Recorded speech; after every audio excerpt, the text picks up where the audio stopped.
कि कैसे जो जो इजराइल में, फिलिस्तीन में, गाजा पट्टी में होता था, वो सब कुछ कैसे अब नागपुर में हुआ है। नागपुर निशाने पर है, क्योंकि देश के सबसे बड़े, नहीं विश्व के सबसे बड़े सांस्कृतिक संगठन राष्ट्रीय स्वयंसेवक संघ, जिसको आरएसएस कहते हैं, उसकी राजधानी क्यों निशाने पर है। 100 वर्ष पूर्ण होने जा रहे हैं, तो आरएसएस के 100 वर्ष पूर्ण होने के वर्ष में ही नागपुर अभी भी हमारे कब्जे में है। यह औरंगिया की औलादे बताना, दिखाना, साबित करना चाहती है, और इसलिए नागपुर को जलाने के लिए ये फिलिस्तीन का मॉडल लाया है। ज्यादातर बच्चे हैं, मैं इन सांपों, कोई बच्चे नहीं होते, सांप ही होते, लेकिन इनको उम्र समझ में आए, इसलिए आपको बच्चों की बात कर रहा हूं। आज मैं आपको टॉप 10 वीडियो दिखाऊंगा, एफआईआर दिखाऊंगा, स्थानीय प्रत्यक्षदर्शियों की बात सुनाऊंगा कि उन्होंने कैसे, किस उम्र के ये सारे आतंकी जहादी वहां पर पिल्ले देखे। वायरस छोटा हो या बड़ा हो, उतना ही घातक, खतरनाक होता है, और इसलिए उसका सर्वनाश करना, यही मेडिकल साइंस कहता है। आज के बिंदास में इसी पर आगे बात करेंगे और आपको फिलिस्तीन मॉडल साबित करके दिखाएंगे, जिस पर अभी महाराष्ट्र पुलिस भी नहीं पहुंची है। हमारी खोज वहां तक पहुंच चुकी है। पहले विस्तार से मुद्दा देखिए। दुश्मन सिर्फ बॉर्डर के उस पार नहीं होता, घर के अंदर भी होता है।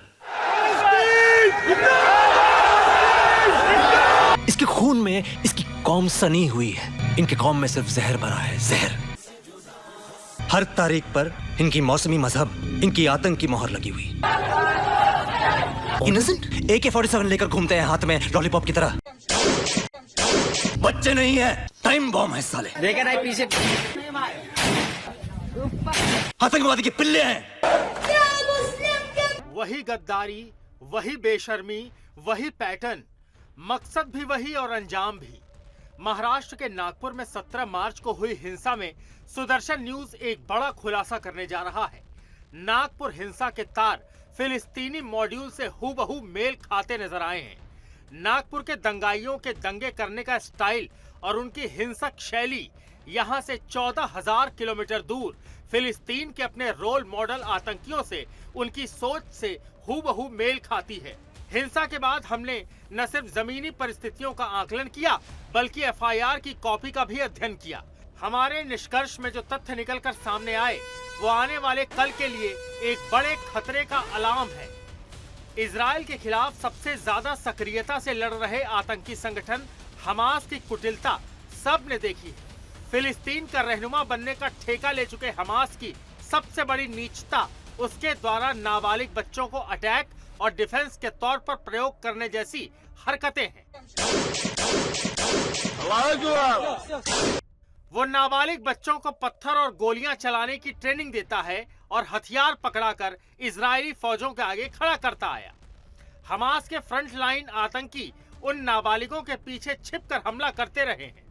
यदि उन नाबालिगों के हाथों कोई इजरायली सैनिक मारा जाता है तो फिलिस्तीनी जश्न मनाते हैं और उसे अपने मजहब के हिसाब से नन्हे गाजी की पदवी देते हैं। और जब इन पत्थरबाज नाबालिगों पर आत्मरक्षा में ही सुरक्षा बल कोई कदम उठाए और वो दुनिया भर में मानवाधिकार का हो हल्ला मचाना शुरू कर देते हैं।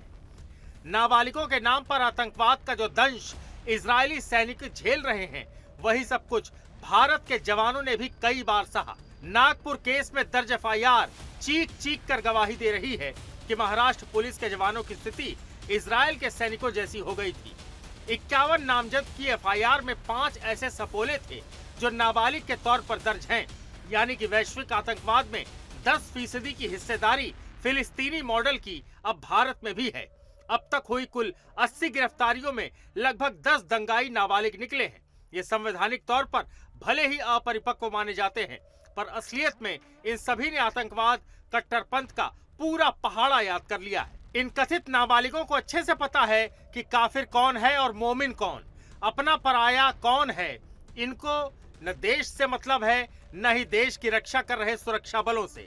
इनको रटा दिया गया है कि जिसने भी वर्दी पहनी है उसे मार डालने पर शबाब मिलता है। खुद पुलिस की एफआईआर ये बताती है कि भीड़ ने कहा ये पुलिसकर्मी हिंदू हैं, इनको मार डालो, जिंदा न बचने पाए। इस दस्तक को पहचानिए, ऐसा ना हो कि जागने से पहले सब खाक हो जाए। Bureau report, Sudarshan news. दुश्मन सिर्फ बॉर्डर के उस पार नहीं होता, घर के अंदर भी होता है। इसके खून में इसकी कौम सनी हुई है। इनके कौम में सिर्फ जहर भरा है, जहर। हर तारीख पर इनकी मौसमी मजहब, इनकी आतंक की मोहर लगी हुई। इनोसेंट AK-47 लेकर घूमते हैं हाथ में लॉलीपॉप की तरह। बच्चे नहीं है, टाइम बॉम्ब है साले। देखा नहीं पीछे। आतंकवादी के पिल्ले हैं। 17 मार्च को महाराष्ट्र के नागपुर में हिंसा एक सुनियोजित साजिश थी, जिसकी रणनीति फिलिस्तीनी आतंकवादी गुटों से प्रेरित नजर आ रही है। इस घटना में दंगाइयों ने पुलिस बलों को और हिंदू नागरिकों को टारगेट किया, जिससे नाबालिग का इस्तेमाल प्रमुख रूप से किया गया। यह ठीक उसी तरह है जैसे हमास अपनाता है, वही रणनीति है। बच्चों को ढाल बनाकर सुरक्षा बलों को फंसाना और फिर दुनिया के सामने खुद को पीड़ित दिखाना। हमारी ग्राउंड रिपोर्ट और FIR की पड़ताल साफ कहती है, यह बात सामान्य नहीं, यह बात उस साजिश का हिस्सा है। दंगाइयों ने न सिर्फ सुरक्षा बलों पर पत्थरबाजी की, बल्कि पेट्रोल बम, आगजनी और हिंदू पुलिस कर्मियों को चुन चुनकर धमकी देकर मारा। सबसे चौंकाने वाला पहलू यह है कि इनमें से 25% के आसपास दंगाई नाबालिग उम्र के हैं, कानून की आदत से, जिनका इस्तेमाल हमास की रणनीति की तरह किया गया था। इस घटना से एक महिला पुलिस अधिकारी को भी निशाना बनाया गया, जिसने तहरुष पैटर्न है। तहरुष मतलब जहादी झुंड बनाकर एक महिला को बीच में शोषण करते हैं, घेरा करके अश्लीलता की हरकतें करते हैं। वो जैसे चिल्लाती है, वैसे इनके अंदर का राक्षस और जाग जाता है। इसी में उनको मजा आती है। ये भी इस नागपुर के दंगे में दिखा, आपको उस पर भी बताएंगे। लेकिन यदि समय रहते पुलिस ने उसे नहीं बचाया होता तो ये महिला भी शिकार हो चुकी होती। यह घटना बताती है कि भारत में नया आतंकवादी मॉडल तैयार है, जिसमें कट्टरपंथियों द्वारा विदेशी आतंकवादियों की रणनीति की यथातथ नकल की जा रही है। इससे यह सवाल उठता है कि क्या यह सिर्फ एक इत्तेफाक है या इसके पीछे कोई अंतरराष्ट्रीय नेटवर्क काम कर रहा है, जो मस्जिदों का उपयोग करके, मदरसों का उपयोग करके, विदेशी मजहब के प्रचारकों का उपयोग करके हिंदुस्तान में आकर same pattern as it is उपयोग में लाता है। यह फौज कहां से मिलती है? मदरसों से मिलती है। मां बाप की सहमति भी ली जाती है, क्योंकि मजहब के लिए बलिदान देने वाले मां बाप को भी फायदा दिखाया जाता है। नागपुर चलते हैं। नागपुर में हमारी रिपोर्टर स्नेहल जोशी, जिसने पहले दिन सबसे बड़ा सबूत सुदर्शन के कैमरे पे लिया था, वहां पर कुरान जलाने की अफवाह फैलाकर जिन लोगों ने आग लगाने का काम किया था, स्नेहल ने साहस के साथ उनको कैमरे पर दिखाया था। पूरा सबूत मांगने पर वो भाग निकले, पुलिस ने उनको गिरफ्तार नहीं किया, अन्यथा यह दंगा होता नहीं। उस स्नेहल जोशी की रिपोर्ट देखिए। नागपुर के लोग इस मामले में क्या कहते हैं, हमारी बात की पुष्टि करते हैं। उम्र तो मुझे सब बच्चे टाइप लग रहे थे। हाँ, 15 साल से एक 20 साल के बीच में, 18-20 साल के, 18 बिलो ऐसे ही बोल सकते हैं। 18 बिलो तो बच्चे बोले तो बच्चे ही होंगे मैक्सिमम, ऐसा लग रहा है बच्चे ही थे।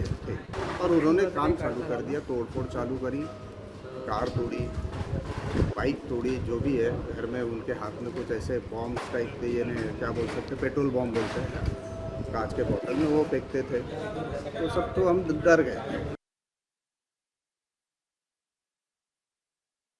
दिखाता हूं कि छोटे जिहादी नारेबाजी में शामिल थे।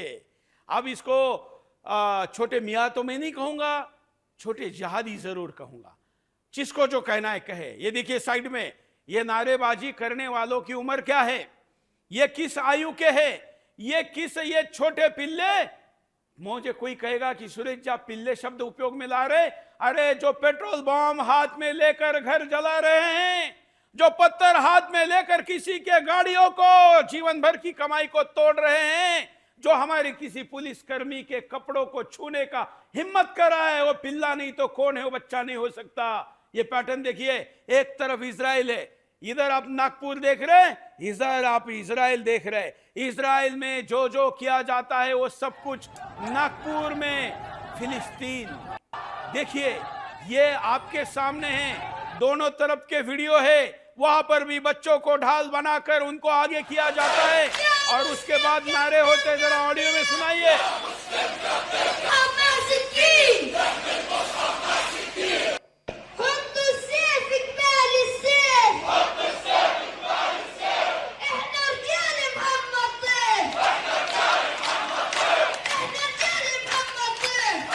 आपने देखा होगा दिल्ली में भी शाहीन बाग में महिलाओं को आगे किया था। कहीं पर बच्चे, कहीं पर महिला। मॉडल अलग है, यहाँ पर महिला नहीं। जहां पर पुलिस सामने आएगी वहां महिला सामने होगी।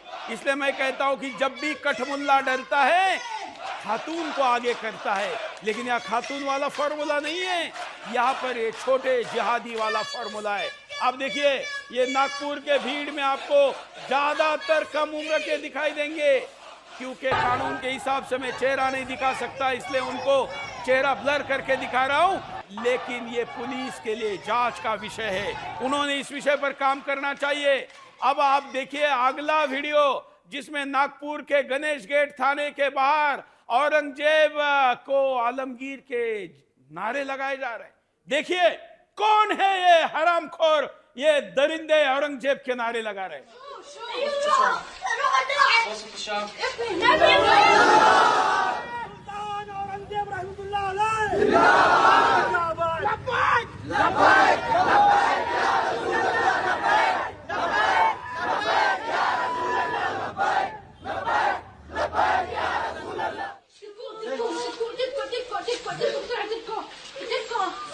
चलिए इधर के नागपुर के दिखाइए, नागपुर के फिलिस्तीन के। तो नागपुर में ऑडियो दिखाइए, ऑडियो के साथ सुनाइए। औरंगजेब जिंदाबाद। अरे जिसके बेटों ने औरंगजेब के विरुद्ध विद्रोह किया, जिसके बेटों ने औरंगजेब के विरुद्ध विद्रोह किया, सुनिए।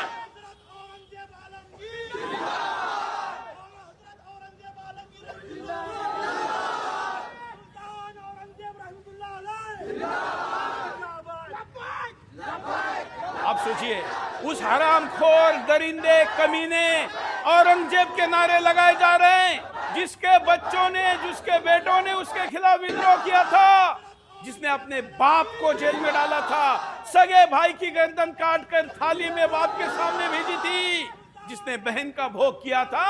ऐसे दरिंदे कमीने, नमक हराम, मानवता के दुश्मन, शैतान औरंगजेब जिंदाबाद के नारे लग रहे। यही लोग कहते हैं कि भारत जिंदाबाद नहीं कहेंगे, गर्दन पर छुरी रखो तो भी भारत माता की जय नहीं कहेंगे वाले औरंगजेब की जय जयकार करे। अरे वाह, इससे ज्यादा गद्दारी के क्या सबूत चाहिए। इसमें भी अगर आप एज ग्रुप देखेंगे तो फिलिस्तीन का मॉडल ही यहां पर दिखाई देगा। इजराइल के फौज के कब्जे में नाबालिग को दिखाइए। मैं जल्दी जल्दी दिखा रहा हूं ताकि मेरे पास बहुत कुछ दिखाने के लिए है। इजराइल वाले नाबालिग को भी गिरफ्तार कर रहे हैं। मैं महाराष्ट्र पुलिस और खास करके मार खाने वाली नागपुर पुलिस को कह रहा हूं, इजराइल से सीखिए। देखिए कैसे यहां पर उनको लेकर जाते हैं। 70-30 में दिखाइए ये छोटे जिहादियों को इजराइल क्या करता है। ये देखिए 70-30 में लीजिए।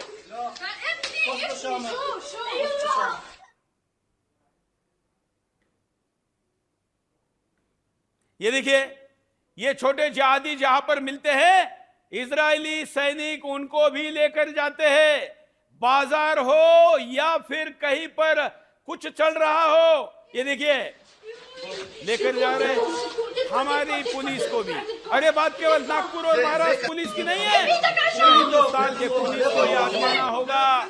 ये नया फॉर्मूला है और इस फॉर्मूले को डिजिटल युग में ज्यादा अपनाया जाता है, क्योंकि किसी बच्चे का वीडियो लेकर फिर दुनिया के सामने बताया जाता है कि देखो मानवाधिकारों का हनन हो रहा है, बच्चों को भी नहीं छोड़ा जा रहा है।